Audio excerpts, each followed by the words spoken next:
اعوذ باللہ من الشیطان الرجیم بسم اللہ الرحمن الرحیم رب اشرح لی صدری ویسر لی امری واحلل عقدۃ من لسانی یفقہوا قولی رب زدنی علما اللہم فقہنا فی الدین آمین یا رب العالمین۔ جی کل ہم نے آیت نمبر 54 تک پڑھ لیا تھا، پیچھے کا تھوڑا سا ریکیپ لیتے ہیں اور پھر آگے چلتے ہیں۔ جی ریکیپ کے حوالے سے اگر کوئی کچھ بتانا چاہے کہ اس کو کل کے لیسن سے کچھ یاد رہا، کل ہم نے کیا ٹارگٹ لیا تھا؟ کل ہم نے پوری کلاس کو کیا ٹارگٹ لیا تھا؟ شاباش، نعمتوں پہ شکر کرنا ہے، لعلکم تشکرون۔ تو پھر ہم سب نے اپنے اپنے بارے میں بتائیں، شکر کیا اپنی اپنی جگہ پہ؟ جی آپ نے کیا آنٹی؟ الحمدللہ۔ اور کس کس نے شکر کیا؟ الحمدللہ کیا، ٹھیک ہے الحمدللہ شکر کیا، ٹھیک ہے ٹھیک ہے۔ اور باقی سب نے؟ چلیں جی، آج بھی انشاءاللہ ہم پڑھتے ہیں آگے، اور شکر کے حوالے سے بھی پڑھیں گے، دوبارہ سے آئیں گے ان کے اندر آیات، تو انشاءاللہ شکر کو لے کے آگے چلتے ہیں۔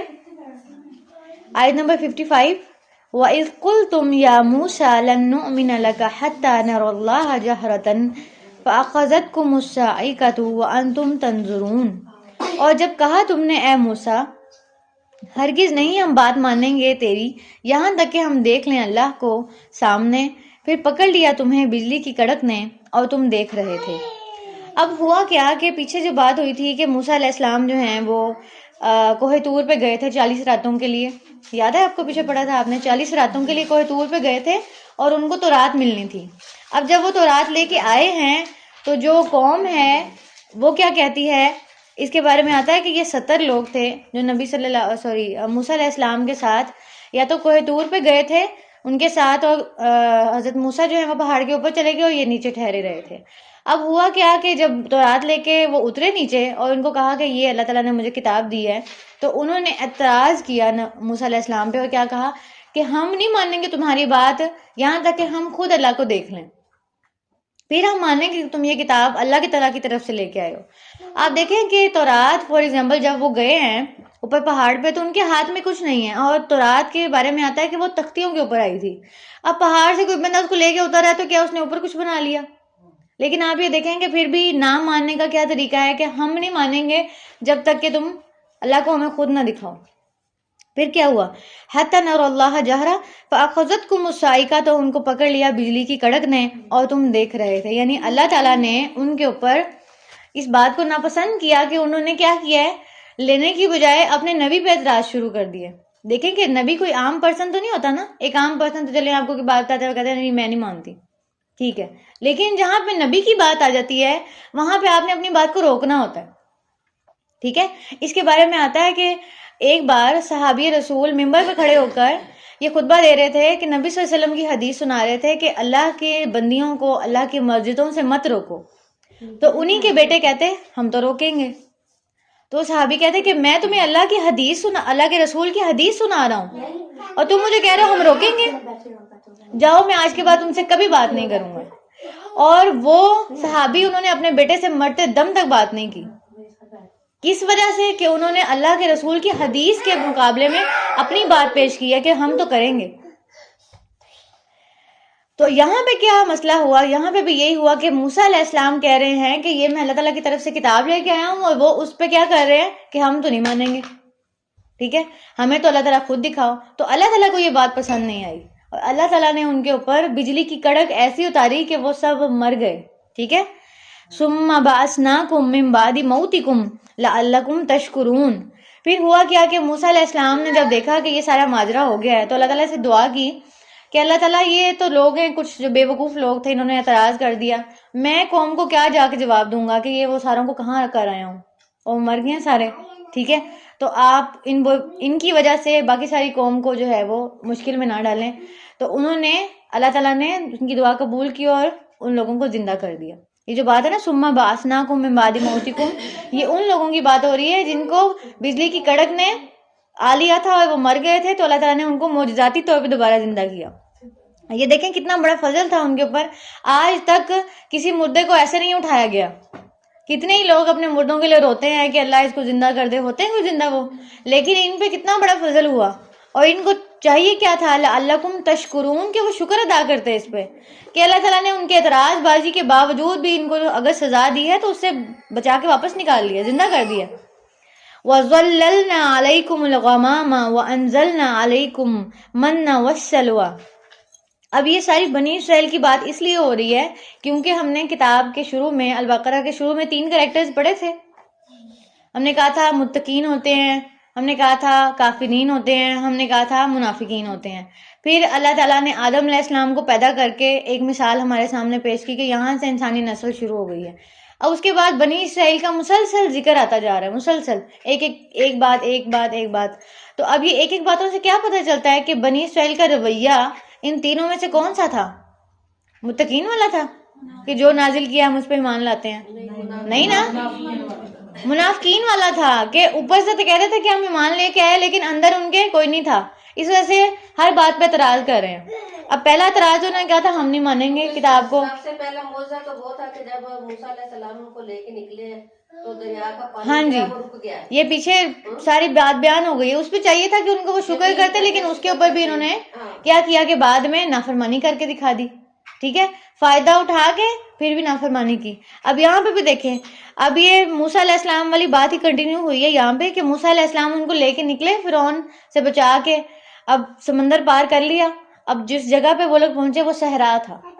صحرا میں نہ ان کے پاس گھر ہیں نہ ان کے پاس کھانے کو کچھ ہے. تو اللہ تعالیٰ نے کیا کیا کہ ان کے اوپر بادلوں کا سایہ کر دیا. آپ نے کبھی آپ میں سے کسی نے کبھی حج کیا؟ جنہوں نے حج کیا ہے، میدان عرفات میں کیا صورتحال ہوتی ہے؟ کوئی چھت نہیں ہوتی تو آپ کہتے ہیں اللہ تعالیٰ کوئی بادل ہی بھیج دیں، اللہ تعالیٰ کوئی بدلی آ جائے، کوئی سایہ ہی ہو جائے. سر جو ہے وہ گرمی کی شدت سے تپ رہے ہوتے ہیں. اب تو ماشاءاللہ حج بھی جو ہے وہ موسم معتدل موسم میں آ رہا ہے. ٹھیک ہے، مئی اپریل میں. لیکن جولائی اگست کے جو حج ہوتے ہیں تو اس میں کیا ہوتا ہے کہ بس دعا کرو تو اللہ تعالیٰ ابھی کوئی بادل آ جائے، کوئی تھوڑا بہت ہم پہ سایہ ہو جائے. تو یہ جو ہے جس صحرا میں تھے وہ اس تپتی گرمی میں ان کے اوپر اللہ تعالیٰ نے مسلسل بادلوں کا سایہ کیا کہ ان کو وہ گرمی نہ پہنچے. ان کے پاس گھر نہیں ہے. وَظَلَّلْنَا عَلَيْكُمُ الْغَمَامَ، ان پہ بادلوں کا سایہ کیا. کھانے پینے کو کچھ نہیں تھا. وَأَنزَلْنَا عَلَيْكُمْ مَنَّ وَالسَّلْوَىٰ، من و سلوہ آسمان سے بھیجا، جنت کے کھانے. من کے بارے میں آتا ہے کہ یہ میٹھا ہوتا تھا اور سلوہ کے بارے میں آتا ہے کہ بھنے گوشت ٹائپ کچھ نمکین چیز ہوتی تھی. ٹھیک ہے، اب انہوں نے کیا کیا، ابھی میں آپ کو ریلیٹ کرتی ہوں اس کے ساتھ. ہاں جی، انہوں نے کیا کیا کہ کھانا اور کچھ نہ کچھ بچا کے سٹور کر لینا.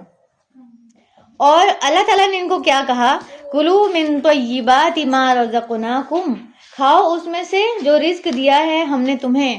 وَمَا ظَلَمُونَا، اور نہیں ظلم کیا ہم نے ان پر. وَلَٰكِن كَانُوا أَنفُسَهُمْ يَظْلِمُونَ، اور وہ اپنی جانوں پر خود ہی ظلم کرتے تھے. تو کیا ظلم کیا انہوں نے اپنے اوپر، اور کیا کیا انہوں نے کہ یہ کھانا کھاتے اور کچھ نہ کچھ جمع کرنے لگ جاتے، وہ خراب ہو جاتا. تو اللہ تعالیٰ نے کہا کہ جو اللہ تعالیٰ تمہیں دے رہا ہے، آج دے رہا ہے، وہ کل بھی بھیجے گا. تو جو طیب ہے، جو صاف ہے، جو پاکیزہ ہے، صحیح حالت میں ہے، وہ کھاؤ. اس کو اتنا سٹور نہ کرو کہ اس کی غذائیت ہی ختم ہو جائے. یہ تو ان کے لیے تھا، ہمارے لیے کیا ہے؟ ہم کیا کرتے ہیں؟ کھاتے ہیں اور سٹور کرتے ہیں. اور کتنا سٹور کرتے ہیں؟ 3-4 دن پڑا رہتا ہے. 4 دن پڑا رہتا ہے، اس کی غذائیت ختم ہو جاتی ہے. پھر آپ دیکھیں ایسی چیزوں کو سٹور مت کریں جن کے بارے میں آپ کو لگتا ہے کہ ان کی غذائیت ختم ہو جائے گی. ٹھیک ہے، بغیر موسمی سبزیوں کو ہم سٹور کر لیتے ہیں، لیکن اتنا ہی سٹور کریں جتنا ان کی وہ چیز باقی رہے. ٹھیک ہے، اس کو اگلے سیزن تک پلیز مت لے کے جائیں. پھر شادیوں پہ جاتے ہیں، شادیوں پہ کیا کرتے ہیں؟ کھا لیتے ہیں، کھانا کھا لیتے ہیں، اس کے بعد کیا کرنے لگ جاتے ہیں؟ نظر بچا کے ادھر شاپر میں ڈال لیں کچھ اور لے جائیں گھر اپنے ساتھ. کھا لیں جتنا اللہ نے آپ کو دیا ہے، آپ کو دوبارہ اللہ تعالیٰ پھر دے دے گا. اگلے دن وہی سارا کچھ کھانے کی ضرورت نہیں ہے آپ کو کہ میں کھا لوں اور ساتھ میں کچھ تھوڑا سا ڈال کے لے جاؤں، بہت مزے کا بنا ہوا ہے.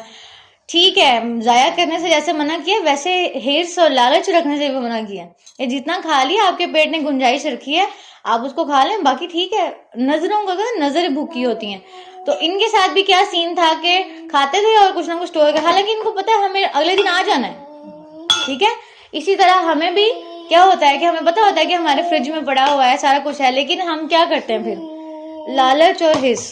ٹھیک ہے، تو اس چیز سے کہا گیا کہ وما ظلمونا، نہیں ہم نے ان پر ظلم کیا. ولیکن کانوا انفسہم یظلمون، پر اپنی جانوں پہ خود ہی ظلم کرنے والے تھے. اور ہم اپنی جانوں پہ کیا ظلم کرتے ہیں کہ وہ جب باسی کھانا یا کوئی ایسا کھانا کھاتے ہیں تو اس سے کیا ہوتا ہے؟ بیمار ہوتے ہیں نا. پھر ہم اپنے اوپر ظلم کرتے ہیں یا اللہ ہم پہ ظلم کرتا ہے؟ جب ہم زیادہ کے چکر میں بہت مزے کا بنا ہے اور اوور ایٹنگ کر جاتے ہیں، کون ظلم کر رہا ہوتا ہے اپنے اوپر؟ ہم خود کر رہے ہوتے ہیں نا. اس کے بعد میں کیا ہوتا ہے؟ یا پیٹ خراب ہو جاتا ہے، یا معدہ خراب ہو جاتا ہے، یا پھر وامٹ آ جاتی ہے. یعنی کیا کر رہے ہوتے ہیں کہ کلوا من طیبات ما رزقناکم، اتنا ہی کھاؤ، طیب کھاؤ جتنا تمہارے لیے کافی ہے. نبی صلی اللہ علیہ وسلم نے فرمایا مومن ایک آن کھاتا ہے، ایک حصہ پیٹ کا کھانے کے لیے، ایک حصہ پانی پینے کے لیے، اور ایک حصہ سانس لینے کے لیے. اور ہم کب تک کھاتے ہیں؟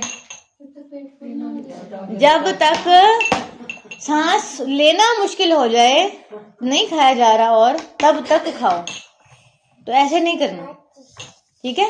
اتنا کھائیں جتنے میں تھوڑی سی بھوک رہ جائے اور سانس کی تھوڑی سی جگہ رہے، ٹھیک ہے؟ جو جلد ہضم کر سکے معدہ. تو یہ سارے ظلم ہم اپنے اوپر کر رہے ہوتے ہیں، اور پھر ہم اللہ سے کہتے ہیں اللہ تعالیٰ مجھے کیوں بیمار کر دیا؟ اللہ نے بیمار کیا یا ہم نے اپنے آپ کو خود بیمار کیا؟ ہم خود اپنے ساتھ ظلم کرتے ہیں. اگر ہم دیکھیں نا تو ہم کہاں کہاں اپنے ساتھ ظلم کرتے ہیں، تو ہم اپنی ساری بیماریوں کے پیچھے کہیں نہ کہیں خود ہیں. کچھ نہ کچھ تو ہمیں اللہ تعالیٰ کی طرف سے بھی آزمائش آئی ہے، لیکن کہیں نہ کہیں پتہ نا بیماریوں کا پتہ نہیں چلتا. بیماریوں کا پتہ نہیں چلتا ہماری ڈائٹ کیسی ہے. اور جہاں پہ ہماری ڈائٹ کا قصور نہیں ہے، وہاں پہ آپ دیکھیں کہ ہماری ایگریکلچر میں وہ ساری چیزیں شامل ہو چکی ہیں کہ کہیں نہ کہیں بیماریاں آ جاتی ہیں. تو پھر کس نے ظلم کیا؟ اللہ نے. ولیکن کانوا انفسہم یظلمون، ہم اپنے آپ پر خود ظلم کرنے والے ہیں. وَإِذْ قُلْنَا ادْخُلُوا هَٰذِهِ الْقَرْيَةَ فَكُلُوا مِنْهَا حَيْثُ شِئْتُمْ رَغَدًا، اور جب کہا ہم نے داخل ہو جاؤ اس بستی میں، پھر کھاؤ اس میں سے جہاں سے چاہو تم مزے سے، اور داخل ہو جاؤ دروازے سے سجدہ کرتے ہوئے اور کہتے ہوئے جاؤ حتۃ بخش دے، نغفر لکم خطایاکم، ہم بخش دیں گے تمہارے لیے تمہاری خطائیں، وَسَنَزِيدُ الْمُحْسِنِينَ، اور ان قریب ہم زیادہ دیں گے احسان کرنے والوں کو. یہاں پہ کیا بات ہو رہی ہے؟ موسیٰ علیہ السلام کے ساتھ جو ہے یہ لوگ نکلے ہیں. اب ان کو حکم دیا جا رہا ہے، پہلے تو ان کو صحرا میں ٹھہرایا گیا تھا نا، اب ان کو فلسطین ایک بستی کی یہاں پہ بات ہے، اور اس میں اتفاق ہے کہ یہ بیت المقدس کی بات ہو رہی ہے کہ ان کو بیت المقدس میں داخل کیا جانا تھا. اور ان کو جب وہاں پہ بھیجا گیا تو ان کو کیا کہا گیا کہ تم وہاں سے جہاں سے چاہو مزے سے کھاؤ، اس میں داخل ہو جاؤ، لیکن ایک کام تمہیں کرنا پڑے گا. وہ کیا ہے؟ تم نے جب داخل ہونا ہے نا تو تم نے کہنا ہے حتۃ، ہمیں بخش دے، یعنی استغفر اللہ، کہ اس کا مطلب ہے ہمیں بخش دے، یعنی اللہ تعالیٰ سے معافی مانگتے ہوئے، عاجزی کرتے ہوئے وہاں پہ داخل ہونا ہے. آپ دیکھیں کہ نبی صلی اللہ علیہ وسلم جب فتح مکہ کے دن مکہ میں داخل ہوئے تو اس وقت ان کا کیا، آپ میں سے کسی نے سیرت میں پڑھا ہے کہ ان کی باڈی لینگویج کیا تھی؟ نبی صلی اللہ علیہ وسلم مکہ میں داخل ہوئے ہیں، مکہ کو فتح کیا ہے بغیر خون ریزی کے، اسی مکہ سے جہاں سے نکالے گئے ہیں، لیکن جب داخل ہوئے ہیں تو اتنی عاجزی کے ساتھ داخل ہوئے ہیں کہ جو ان کے اونٹ کا پالان تھا اس سے اتنے جھکے ہوئے تھے کہ ان کی داڑھی یا ان کی ٹھوڑی جو ہے وہ اس سے ٹچ ہو رہی تھی، یعنی اتنے زیادہ اللہ تعالیٰ کے سامنے عاجز تھے. تو اللہ تعالیٰ کو تکبر نہیں پسند، اللہ تعالیٰ کو عاجزی پسند ہے.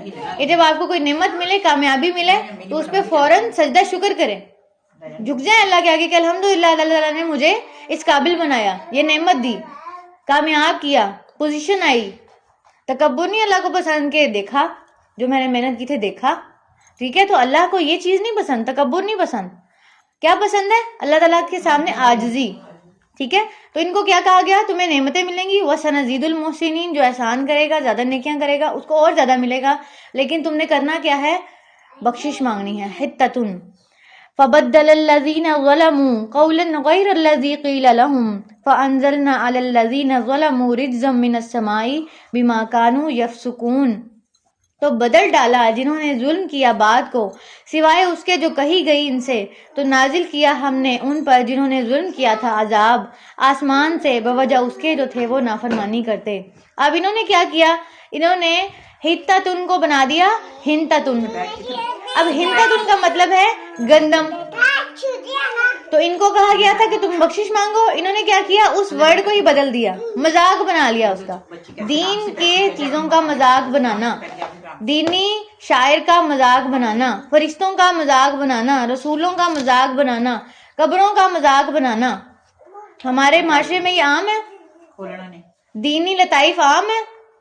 مولویوں کے نام پہ آپ نے لطیفے سنے ہوں گے اور جنت جہنم کے لطیفے سنے ہوں گے، فرشتوں پہ لطیفے سنے ہوں گے. یہ ہمیں جائز ہے؟ قبر کے فرشتوں کا قبر پہ کہ فرشتوں کے لطیفے سنے ہوں گے، ہم اس کو ڈسکس نہیں کرتے. لیکن کیا بات ہے کہ کیا ہمیں جائز ہے یہ لطیفے کرنا؟ یہ ساری چیزیں تو اللہ تعالیٰ نے اپنے شاعر کی رکھی ہیں، اور شاعر کا احترام کرنا دل کا تقویٰ ہے کہ ہم اس چیز کا احترام کریں کہ اللہ تعالیٰ نے یہ نشانیاں رکھی ہیں اپنی، پھر ہم نے اس اسٹیجز سے گزرنا ہے.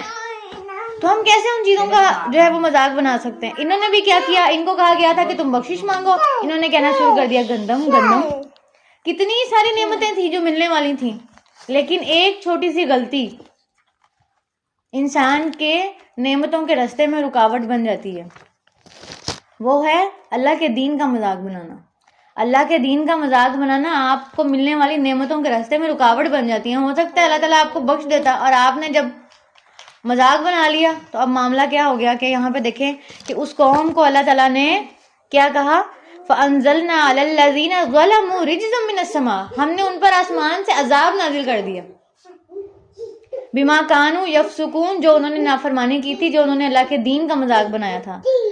وَإِذِ اسْتَسْقَىٰ مُوسَىٰ لِقَوْمِهِ فَقُلْنَا اضْرِب بِّعَصَاكَ الْحَجَرَ، اور جب مانگا موسیٰ نے اپنی قوم کے لیے پانی تو کہا ہم نے کہ مارو اپنے عصا کو اس پتھر پر. فَانْفَجَرَتْ مِنْ حُسْنَتَا عَشْرَةَ عَيْنًا، تو پھوٹ پڑے ان سے 12 چشمے. تو جب مانگا موسیٰ نے اپنی قوم کے لیے پانی، اب کیا تھا کہ کھانا بھی ان کو منو سلوا آ رہا تھا، اب ان کے پاس پانی اویلیبل نہیں تھا، تو انہوں نے موسیٰ علیہ السلام سے کیا کہا کہ موسیٰ ہمیں پانی چاہیے. اب موسیٰ علیہ السلام جو ہیں وہ اپنی قوم کے ساتھ بہت زیادہ رحم کرنے والے تھے. چاہے انہوں نے اپنے نبی کے ساتھ بہت کچھ کیا، ان کو جگہ جگہ پہ کہا ہم نہیں مانیں گے اور یہ لا دو وہ لا دو، بہت بدتمیزیاں کی ان کے ساتھ، لیکن پھر بھی وہ اپنی قوم کے لیے بہت شفیق تھے. تو جب بھی کوئی ضرورت پڑی انہوں نے اللہ تعالیٰ سے اس چیز کو مانگ کے دیا. یہاں پہ کہہ رہے ہیں کہ جو ہے نا جب مانگا موسیٰ سے انہوں نے پانی تو موسیٰ علیہ السلام نے اللہ سے دعا کی. اللہ تعالیٰ نے کیا کہا کہ ایک بڑا پتھر ہے، اس کے اوپر عصا مارو، اس کے اندر سے چشمے نکلیں گے. ٹھیک ہے، اور کتنے چشمے نکلیں گے؟ اثنتا عشرہ، 12 چشمے. ٹھیک ہے، کیونکہ یہ لوگ 12 قبیلوں میں تھے. قد علم کل اناس مشربہم، تحقیق جان لیا سب لوگوں نے گھاٹ اپنا. کلو وشربو من رزق اللہ ولا تعثوا فی الارض مفسدین، کھاؤ اور پیو رزق میں سے اللہ کے اور نہ تم فساد کرو زمین میں مفسد بن کر. اب ان سب نے اپنا گھاٹ پہچان لیا. اس کا مطلب ہے ان کو پتا تھا، ان کو بتا دیا گیا کہ 12 چشمے نکلے ہیں، 12 قبیلے ہیں، ہر قبیلے نے کہاں سے پانی لینا ہے ان کو پتا چل گیا کہ اس قبیلے کی باری یہاں سے ہے، وہ یہیں سے پانی لے گا. ٹھیک ہے، لیکن پھر بھی کیا ہوا، یہاں پہ اللہ تعالیٰ کیا کہہ رہے ہیں کہ کھاؤ اور پیو اللہ کے دیے رزق میں سے اور زمین میں فساد نہ کرو. لیکن ہم کیا کرتے ہیں؟ کھانے پہ لڑائی، پانی پہ لڑائی. میرے کھیت کو پانی لگنا تھا، تمہارے کھیت کو پانی لگ گیا. کھیتوں میں پانی لگنے پہ قتل ہو جاتے ہیں. اس کے کھیت کو زیادہ لگ گیا، میرے کھیت کو یہ میٹر ہے، اتنا بل ہے، یہ ہے وہ ہے. پانیوں پہ لڑائیاں. یہاں پہ اللہ تعالیٰ نے کیا کہا؟ کھاؤ اور پیو اور زمین میں فساد نہ کرو. یہ زمین میں لڑائیاں مت کرتے پھرو. آپ کو کیا لگتا ہے کہ کوئی مسئلہ جو ہوتا ہے اس کا کوئی حل ہوتا ہے یا لڑائی اس کا حل ہوتا ہے؟ لڑائی حل ہوتا ہے. لڑائی حل تو نہیں ہوتا، لڑائی تو کیا ہوتا ہے؟ حل کا الٹ ہوتا ہے. وہ مسئلہ وہیں رہ جاتا ہے اور لڑائی بڑھ جاتی ہے. تو جو مسئلہ ہے اس کا کوئی نہ کوئی حل نکالا جا سکتا ہے، بات چیت کی جا سکتی ہے، کمیونیکیٹ کیا جا سکتا ہے. اتنی باری تم لے لو، اتنی باری تم لے لو. ٹھیک ہے، اب یہاں پہ دیکھیں 12 چشمے نکلے تھے، 12 قبیلے تھے، سب کو اپنی اپنی جگہ پتہ چل گئی. پھر بھی اللہ تعالیٰ نے اگر یہ کہا ہے مفسد بن گئے تو ہو سکتا ہے ان کی لڑائیاں ہوتی ہیں اس میں. تو ہمیں کیا سمجھایا جا رہا ہے کہ کھانے اور پینے کی باتوں پہ تو کم از کم تم لڑائی نہ کرو. اس میں تو مسئلے کو حل کرنے کا طریقہ ہوتا ہے، بجائے اس کے کہ لڑائی کی طرف جایا جائے. وَإِذْ قُلْتُمْ يَا مُوسَىٰ لَن نَّصْبِرَ عَلَىٰ طَعَامٍ وَاحِدٍ فَادْعُ لَنَا رَبَّكَ يُخْرِجْ لَنَا مِمَّا تُنبِتُ الْأَرْضُ مِن بَقْلِهَا وَقِثَّائِهَا وَفُومِهَا وَعَدَسِهَا وَبَصَلِهَا. اب جی اگلی ڈیمانڈ چیک کر لیں. موسیٰ علیہ السلام ان کے پیغمبر ہیں، لیکن یہ دیکھیں ان کے ساتھ کیا سلوک کر رہے ہیں. موسیٰ ہم نہیں ایک کھانا کھا سکتے، منو سلوا آ رہا ہے تو ہم نہیں بس ایک روز صبح کھاؤ شام کھاؤ یہ کھاؤ وہ کھاؤ. ہم لوگ ایسے کرتے ہیں نا. تو اللہ تعالیٰ کی دی ہوئی نعمتوں پر شکر ادا کرنا چاہیے. انہوں نے کیا کیا, ہمیں بھی نہیں چاہیے منو سلوا, ہمیں تو چاہیے بھائی اپنے رب سے دعا کرو کہ ہمارے لیے زمین سے نکالے اس کی سبزی, اس کی ککڑی, اس کی گندم, اس کی مسور, اس کا پیاز. موسیٰ علیہ السلام نے کیا کہا, قال اتستبدلون الذی هو ادنی بالذی هو خیر. انہوں نے کہا کیا تم بدلنا چاہتے ہو اسے جو ادنا ہے اس کے بدلے جو بہتر ہے.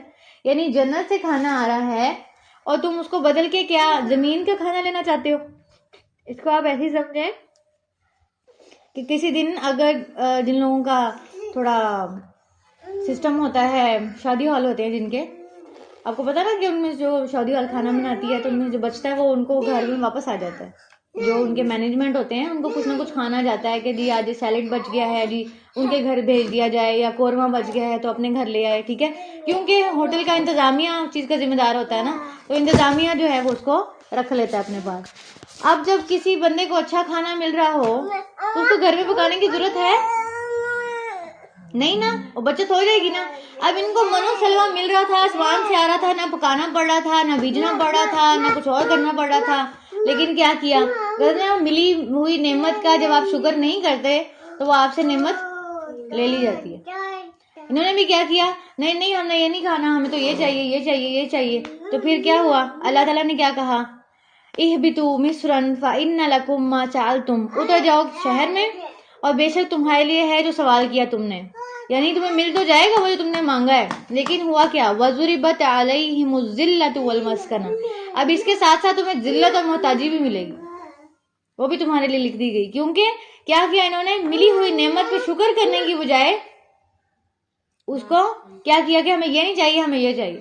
ہم کرتے ہیں ایسے. یہ پہلے بھی ذلت کے آتی تھے نا جی, اس کو فرعون بہت زیادہ ذلت کے ساتھ رکھتا تھا, ان کو زنجیروں میں باندھ کے ان سے کام لیتا تھا, اور پہاڑ کھودنے پہ یہ لگے ہوتے تھے بہت زیادہ, وزن جو ہے بہت زیادہ اٹھاتے تھے. یہ ذلت ہمارے پہلے ہی تھے. اب دیکھیں کہ اللہ تعالیٰ نے اگر ان کو عزت دی تھی, اگر اللہ تعالیٰ ان کو جنتی کھانا دے رہے تھے, کوئی محنت نہیں کرنی پڑی, کچھ بھی نہیں کرنا پڑا, لیکن آپ دیکھیں کہ جن قوموں پہ زوال آ چکا ہوتا ہے ان کے اندر یہ جو نا ناشکری کی بیماری کہ نہیں یہ نہیں چاہیے یہ چاہیے, یہ زوال کی نشانی ہوتی ہے کہ ان کو پتہ نہیں ہے کہ میرے لیے مجھے جو مل رہا ہے اس کی کیا ویلیو ہے. ہم ایسے کرتے ہیں, کیسے کیسے کرتے ہیں, مثالیں دیں. دال پہ کی تو نہیں کھانی ہے, دال بنی ہے تو نہیں کھانی ہے. ہاں, مطلب جو گھر میں بنا ہے وہ نہیں کھانا, ہم نے کچھ اور کھانا ہے, باہر کا کھانا ہے. اور جب نعمت مل رہی ہے, امی یا کوئی شاپنگ کر کے آ گیا, یہ آپ کیا اٹھا کے لے آئی ہیں, میں تھوڑی یہ لینا تھا, آپ کو تو میری چوائس کا ہی نہیں پتا, میں تو یہ لینا ہی نہیں تھا. یعنی ملی ہوئی نعمت کا جھٹلا دینا. اور کیسے کرتے ہیں, اور کیسے ہم ملی ہوئی نعمت کا انکار کرتے ہیں. بہن بھائی رشتے دار, ہاں جی, مطلب خرچ اگر کم دے رہے ہیں کسی دن تو ایسے اپنے کو ہی رکھو. ہاں ٹھیک ہے, تو آپ وہ دیکھیں کہ جو مل رہی ہے اس کو نہیں لینا, بلکہ کیا کر دینا, مجھے یہ بھی نہیں چاہیے. ٹھیک ہے, پھر بہن بھائی رشتے دار, ہمیں اللہ تعالیٰ کی طرف سے ایک نعمت ملے ہوئے ہیں, جب وہ ہمارے ساتھ اچھا سلوک کرتے ہیں تو ہم کہتے ہیں کتنی بڑی نعمت ہے نا. اور جب تھوڑی سی ان کی طرف سے وہ, کیونکہ کیا سردی گرمی کے بغیر کوئی رشتہ چل سکتا ہے, کیا سردی گرمی کے بغیر آپ ماحول میں ایڈجسٹ کر سکتے ہیں.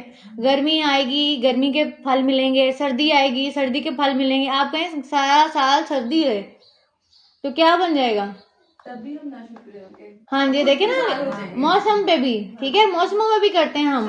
جب گرمی ہوتی ہے تو سردی مانگتے ہیں اللہ تعالیٰ بس سردی آ جائے, بس جلدی سردی آ جائے. سردی چلی گئی ہے. اور جب سردی آ جاتی ہے, ہائے ہائے اللہ سردی برداشت نہیں ہو رہی, جلدی لے جائے سردی کو واپس. ٹھیک ہے, تو یعنی جب نعمت کو مل جائے تو اس کے اوپر راضی رہنے کی بجائے کہ الحمدللہ چلیں 3-4 مہینے ہیں انجوائے کر لیں سردی کو, ہائے ہائے ہائے ہائے مچا دیتے ہیں. اور جب گرمی آ جاتی ہے, دیکھیں گرمی کے بھی کچھ فائدے ہیں. ٹھیک ہے, ہائے ہائے تو ہم مچاتے ہیں, اگر ہم ہائے ہائے نہ بھی کریں تو بھی گرمی نے گزر ہی جانا ہے. آپ کے ہائے ہائے سے جلدی نہیں گزر گئی, ہائے ہائے کے بغیر بھی گزر جانی ہے. اس سے آپ کو اسکن کی بہت اچھی ریفریشمنٹ ملتی ہے, پسینہ نکلتا ہے جسم سے, آپ کا جسم بہت سارے ٹاکسن سے پاک ہو جاتا ہے. اور اس کے علاوہ جب اچھے اچھے پھل ملتے ہیں, اگر بہت ساری دھوپ نہ ملے تو گندم نہ آئے, آم نہ آئے, مطلب یہ ساری چیزیں ضروری ہے نا. تو دیکھیں نا کہ بہت ساری نعمتوں کے ساتھ اگر تھوڑی سی کوئی شر مل رہا ہے یا اس کی تکلیف برداشت کرنی پڑ رہی ہے, اب ان کو کیا تھا کہ تھوڑا سا برداشت کرنا پڑ رہا تھا, لیکن کیا انہوں نے کیا کہ اس نعمت کی ناشکری کی, تو اللہ تعالیٰ کہتے ہیں کہ اب تمہیں جو تمہارا مانگا ہوا ہے وہ مل تو جائے گا.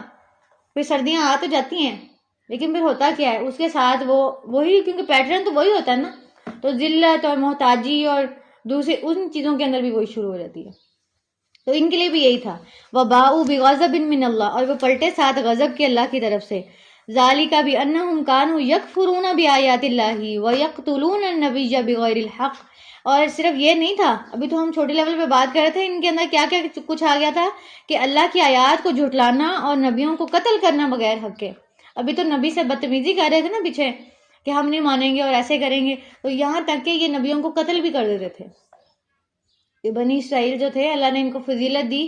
یہ ساری فضیلت دینے کے باوجود جو حق بات بتاتا تھا اس کو عطاب کا شکار کر دیتے کہ ایدی نہیں مننی, اینو کڈو باہر. ٹھیک ہے. ذالک بما عصوا وکانوا یعتدون, یہ وجہ اس کے تھا کہ انہوں نے نافرمانی کی تھی اور وہ حد سے نکل جاتے تھے. ان الذین آمنوا والذین ہادوا والنصارى والصابئین, بے شک وہ لوگ جو ایمان لائے اور جو یہودی بن گئے اور نصرانی بن گئے اور صابی بن گئے, یعنی کوئی بھی ہو, چاہے وہ یہودی ہو, نصرانی ہو, صابی ہو, اس کو کیا کرنا پڑے گا؟ من آمن باللہ, اللہ پہ ایمان لانا پڑے گا. والیوم الآخری, اور آخرت پہ ایمان لانا پڑے گا. وعمل صالحا, اور عمل کرنے پڑیں گے نیک. پھر کیا ملے گا؟ فلہم اجرہم عند ربہم, تو ان کا اجر ان کے رب کے پاس ہے. ولا خوف علیہم ولا هم یحزنون, اور نہ ان پر کوئی خوف ہوگا اور نہ وہ غمگین ہوں گے. یعنی دنیا میں بھی پھر ان کے اوپر جو ان کے خوف ہیں, جو ان کے اندیشے ہیں کہ پتہ نہیں میرے مستقبل میں کیا ہے, میرے بچوں کے مستقبل میں کیا ہے, اگر آپ آمنہ کر رہے ہیں, آمنہ باللہ والیوم الآخری وعمل صالحہ کر رہے ہیں, تو اللہ تعالیٰ آپ کو ہر خوف سے آزاد کر دے گا. ٹھیک ہے. اور آخرت کے غم سے بھی آزاد کر دے گا. ولا هم یحزنون, کسی بھی طرح کا ڈر ہے, کسی بھی طرح کا خوف ہے, اللہ تعالیٰ اس کو دور کر دے گا جب آپ یہ کام کر لیں گے. من آمن باللہ والیوم الآخری وعمل صالحا. ٹھیک ہے. اور یہ اہل کتاب کو بھی دعوت ہے کہ اگر تم کسی بھی مذہب کے ماننے والے ہو, ایسے بھی نان مسلم آپ نے دیکھے ہوں گے چیریٹی کے بہت بڑے بڑے کام کرتے ہیں, دنیاوی طور پہ لوگوں کا بہت بھلا کرتے ہیں, لیکن آمن باللہ والیوم الآخری نہیں ہوتا. ٹھیک ہے. تو دنیا میں تو ان کو اس چیز کا ریوارڈ مل جائے گا, شہرت مل جائے گی, لوگوں کی دعائیں مل جائیں گی, دنیا میں آسانی ہو جائے گی, شہرت مل جائے گی. آخرت میں کچھ نہیں, کیونکہ اس کے پیچھے بیس نہیں ہے اللہ تعالیٰ کی. ٹھیک ہے. تو من آمن باللہ والیوم الآخری بہت ضروری ہے کہ انسان جو کرے وہ اپنے رب کی خاطر کرے, والیوم الآخری کے لیے کرے. یعنی اگر دنیا میں کسی کا بھلا کر رہا ہے تو اس لیے کرے کہ مجھے قیامت کے دن اس کا اجر ملے. ٹھیک ہے. یہ میں اس کے لیے نہیں کر رہا, اس کی تعریف کے لیے نہیں کر رہا, کیونکہ جب ہم تعریف کے لیے کریں گے نا, تو جب بندہ تعریف نہیں کرے گا, شکریہ نہیں کرے گا, تو آپ نہیں کریں گے. جیسے کہ ہم کیا کہتے ہیں, میں ادا اتنا کیتا, انہیں تو شکریہ ہی نہیں کیتا. لوگ دیکھو کتنے احسان فراموش ہو گئے ہیں. ہاں جی ہو گئے ہیں, ٹھیک ہے. یہ کہتے ہیں نا جس کا احسان ہو اس کے ساتھ اس کا شکریہ بھی ادا کرنا چاہیے. نبی صلی اللہ علیہ وسلم نے فرمایا کہ جو لوگوں کا شکریہ ادا نہیں کرتا وہ اللہ تعالیٰ کا شکریہ بھی نہیں ادا کرتا, اللہ کا شکر بھی نہیں ادا کرتا. تو جب آپ کے ساتھ معاملہ ہو آپ لوگوں کا شکر ادا کریں, ان کو تھینک یو کریں, ان کا احسان یاد رکھیں. لیکن جب آپ کسی کے ساتھ کر رہے ہیں, اگر وہ شکریہ نہیں کہہ رہا تو شکریہ کی امید نہ رکھیں, تعریف کی امید نہ رکھیں, کیونکہ پھر کیا ہوگا کہ ہم اس کا مطلب ہے اس کی تعریف کے ہی ہو جائیں گے. جب وہ تعریف کرے گا, تھینک یو کرے گا, ایڈمٹ کرے گا کہ تم نے جی میرے گھر کو سنبھال لیا, تبھی ہم گھر سنبھالیں گے, ورنہ ہم نہیں سنبھالیں گے. ہم نے تو اپنے بارے میں جواب دینا, ان کے بارے میں تو نہیں دینا. ہمیں تو اپنے بارے میں جواب دینا ہے. ہم نے اپنے بارے میں کیا جواب دینا ہے کہ اگر میں آپ کے ساتھ کر رہی ہوں یا آپ کے گھر والوں کے ساتھ کر رہی ہوں یا کسی کے ساتھ بھی کر رہی ہوں, تو اس کا مقصد پیچھے کیا ہے کہ میں اللہ کی خاطر کر رہی ہوں, کیونکہ اللہ نے مجھے یہ حکم دیا. ماں باپ کی اطاعت کا بھی اللہ نے مجھے حکم دیا ہے, شوہر کی اطاعت کا بھی اللہ نے مجھے حکم دیا, رشتہ داروں کے ساتھ اچھا سلوک کرنے کا بھی اللہ نے مجھے حکم دیا. تو میں تو کر رہی ہوں اللہ کی خاطر. اب یہ میرے ساتھ نہیں کر رہے واپسی میں, تو میں نہیں کہہ سکتی. ٹھیک ہے. یہ اللہ کو خود ہی جواب دیں گے. اللہ تعالیٰ کو تو ہر کسی نے اپنا جواب دینا ہے نا. ٹھیک ہے. تو یہاں پہ کیا ہے کہ ان کے لیے اجر ہے ان کا ان کے رب کے پاس. تو ہمیں یہ سوچنا چاہیے کہ میرا اجر تو اللہ کے پاس محفوظ ہے نا. اگر میں کر رہی ہوں, مجھے ایڈمٹ نہیں کر رہا کوئی, مجھے نہیں تعریف دے رہا. آپ دیکھیں نا کہ جب تعریف کے ہم عادی ہو جاتے ہیں نا, کہ جب ہمیں تعریف نہیں ملتی نا تو ہمارا منہ پھول جاتا ہے, پھر ہم سے تنقید نہیں برداشت ہوتی. اور اگر تنقید کو برداشت کرنا ہے اور تعریف سے دل اٹھانا ہے تو یہی سوچیں کہ یہ میں کر کس کے لیے رہی ہوں. اگر میں یہ اللہ کے لیے کر رہی ہوں تو پھر اگر کوئی میری تعریف نہیں بھی کرتا تو بھی میں کرتی رہوں گی، اور اگر کوئی مجھے تنقید کر بھی رہا ہے تو بھی میں کرتی رہوں گی۔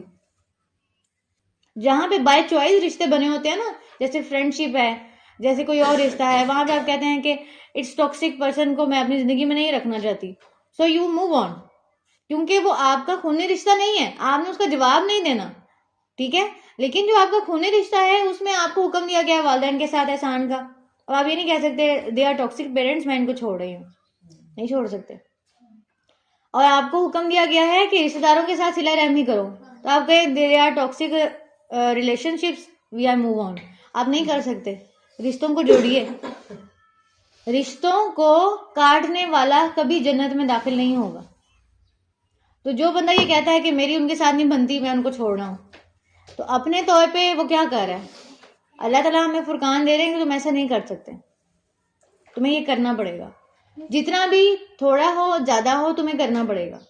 اگر وہ نہیں کر رہے، ہم اس پہ پہلے بات کر چکے ہیں، وہ نہیں کر رہے تو وہ اپنا حساب خود دینے والے ہیں، ہم نے اپنے طور پہ کرنا۔ اور جہاں پہ بات ہے کہ ہمارے پاس چوائس ہے، یعنی کہ اللہ نے ہمیں اس کے لیے پابند نہیں کیا، اس رشتے کے لیے، وہ کوئی فرینڈ شپ ہے یا کہیں کلیگ شپ ہے، وہ آپ کے سر پہ بھاری ہو رہی ہے، آپ کے نفس پہ طاری ہو رہی ہے اور آپ کو دبایا جا رہا ہے وہاں پہ، تو آپ وہاں پہ موو آن کر سکتے ہیں کہ مجھے نہیں رکھنی ہے دوستی، سوری یہ مجھ پہ بھاری پڑ رہی ہے۔ لیکن رشتہ داروں میں یہ معاملات نہیں ہیں، خونی رشتوں میں جہاں ہم پابند ہیں وہاں پہ ہم موو آن نہیں کر سکتے، ہم صرف وہاں پہ کیا کر سکتے ہیں؟ ان کے ساتھ بہتر سلوک کریں اور احتیاط کریں، احتیاط کریں۔ احتیاط کس معاملے میں کریں؟ جہاں آپ کو لگتا ہے کہ یہ ہمارے ساتھ مخلص نہیں ہے تو ہم ان کے ساتھ اللہ کے حکم کے طور پہ اچھا سلوک تو کریں کہ وہ ہمارے گھر آئیں، ان کی آپ جو ہے مہمان نوازی کریں، لیکن احتیاط یہ کریں کہ ان کو دل کا راز نہ بتائیں، ان کو دل کا ہمراز نہ بنائیں، ان کے ساتھ وہ باتیں شیئر مت کریں جن سے وہ حسد کریں گے۔ یہ ہمیں یوسف علیہ السلام کے باپ نے سکھایا۔ یوسف علیہ السلام کو ان کے باپ نے کیا کہا تھا؟ اپنے بھائیوں کو اپنا خواب مت بتانا۔ اب اس کا مطلب یہ تو نہیں تھا بھائیوں سے رشتہ کاٹ لیں۔ ہم کیا کرتے ہیں؟ گرتے ہیں تو کسی پہ گر ہی جاتے ہیں، اور پیچھے ہٹتے تو پیچھے ہی ہو جاتے ہیں۔ متوازن تعلق رکھیں، رشتوں کو اس کی طریقے کے مطابق تر رکھیں، لیکن احتیاط یہ کریں کہ ان کے ساتھ دل کے راز مت شیئر کریں، حسد کریں گے وہ، ان سے ساری باتیں مت کر لیں، ٹھیک ہے؟ وہ انہی سے کریں جن کو آپ کو لگتا ہے کہ یہ میرے ساتھ مخلص ہیں، ٹھیک ہے؟ چلے یہاں پر ہم اس کا اختتام کرتے ہیں۔ سبحانک اللہم و بحمدک، اشہد ان لا الہ الا انت، استغفرک و اتوب الیک۔ السلام علیکم ورحمۃ اللہ وبرکاتہ۔